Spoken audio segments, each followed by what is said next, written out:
Hello दोस्तों, कैसे हैं आप। उम्मीद करती हूँ आप सभी बहुत अच्छे होंगे। चलिए जानते हैं अपनी आज की कहानी के बारे में। विवेक और आस्था की शादी के बाद की यह यात्रा उनकी ज़िंदगी का एक नया अध्याय लेकर आई। वे दोनों नई नई शादी के बाद पहली बार एक साथ लंबी यात्रा पर निकले थे। ट्रेन की खिड़की से बाहर झांकते हुए आस्था ने विवेक का हाथ थाम रखा था और वे दोनों अपने अपने वाले जीवन की योजनाओं पर बात कर रहे थे।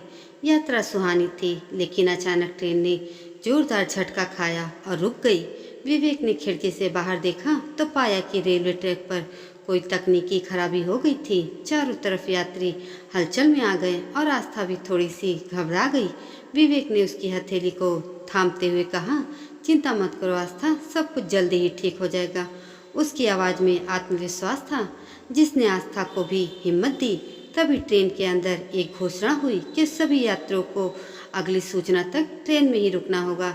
सब्र की घड़ी थी, लेकिन तभी ट्रेन के एक डिब्बे से किसी की चीख सुनाई दी, यहाँ किसी की मदद की जरूरत है। विवेक और आस्था तुरंत उस दिशा में भागे, बिना यह सोचे कि वहाँ क्या हो सकता है। पर वहाँ पहुंचकर उन्होंने देखा कि एक बुजुर्ग महिला बेहोश पड़ी हुई थी और आसपास के लोग घबराए हुए थे, लेकिन कोई भी कुछ करने की हिम्मत नहीं कर पा रहा था। विवेक ने स्थिति को भांपते हुए बिना समय गंवाए महिला को प्राथमिक उपचार देना शुरू कर दिया। आस्था ने भी विवेक का पूरा साथ दिया। उसने पानी की बोतल कहीं से ढूंढी और महिला के चेहरे पर छिड़काव किया।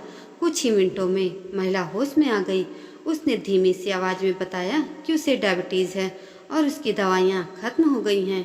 विवेक ने अन्य यात्रियों से मदद की गुहार लगाई और सौभाग्य से किसी के पास अतिरिक्त दवाइयाँ थीं, जो उन्होंने तुरंत महिला को दे दी। उस महिला की अब आंखों में कृतज्ञता के आंसू थी। उसने विवेक और आस्था को आशीर्वाद देते हुए कहा, भगवान तुम्हारी जोड़ी सदा सलामत रखे बेटा। आस्था और विवेक की आंखों में एक दूसरे के लिए नए सिरे से सम्मान झलक रहा था, लेकिन अभी उनके धैर्य की परीक्षा खत्म नहीं हुई थी। तभी अगले डिब्बे में से एक धमाका सुनाई दिया। लोग और अधिक घबरा गए और ट्रेन के अंदर अफरा तफरी मच गई। आस्था ने विवेक का हाथ कसकर पकड़ लिया। उसकी आंखों में डर और चिंता थी। विवेक ने उसकी तरफ देखा और कहा, तुम यही रहो आस्था, मैं देखता हूँ क्या हुआ है। आस्था ने विवेक को रोकने की कोशिश की, लेकिन उसने उसे आश्वासन दिया कि वह सुरक्षित रहेगा।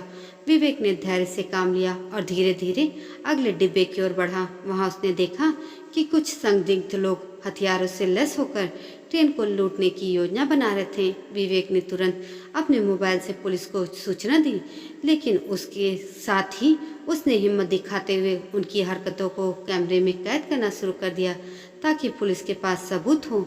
आस्था डिब्बे के बाहर विवेक के लौटने का इंतजार कर रही थी। उसकी चिंता बढ़ती जा रही थी, लेकिन वह जानती थी कि विवेक साहसी और समझदार है। कुछ ही समय में पुलिस ट्रेन को चारों तरफ पहुंच गई और पूरे ट्रेन को घेर लिया। थोड़ी देर बाद ही पुलिस ने उन संदिग्ध लोगों को पकड़ लिया और सभी यात्रियों को सुरक्षित बाहर निकाल लिया गया। तब विवेक और आस्था ने राहत की सांस ली। इस घटना ने उन्हें और भी करीब ला दिया। आस्था ने महसूस किया कि विवेक के साथ जीवन केवल प्यार और रोमांस का नाम नहीं था, बल्कि एक दूसरे का साथ देने और कठिनाइयों में एक दूसरे का सबल बनने का नाम था। जब ट्रेन ने अपनी यात्रा फिर से शुरू की, आस्था ने विवेक के कंधे पर सिर रखकर कहा, मैंने सुना था कि सच्चे साथी वही होते हैं जो हर एक परिस्थिति में एक दूसरे का साथ देते हैं। आज मैंने इसे महसूस भी कर लिया। विवेक ने मुस्कुराते हुए उसका हाथ थाम लिया और कहा, हम हमेशा एक दूसरे के साथ रहेंगे, चाहे कैसी भी परिस्थिति हो। यही है असली जीवन का सफ़र। दोनों ने एक दूसरे की ओर देखा और मुस्कुराए। उनकी आंखों में भविष्य की अनगिनत आशाएं और सपने सजे थे। दोस्तों, अगर आपको यह कहानी पसंद आई हो तो लाइक करें, कमेंट करें और शेयर करें अपने दोस्तों के साथ। और ऐसी ही अन्य कहानियों के चैनल को भी सब्सक्राइब जरूर कर दीजिएगा। धन्यवाद।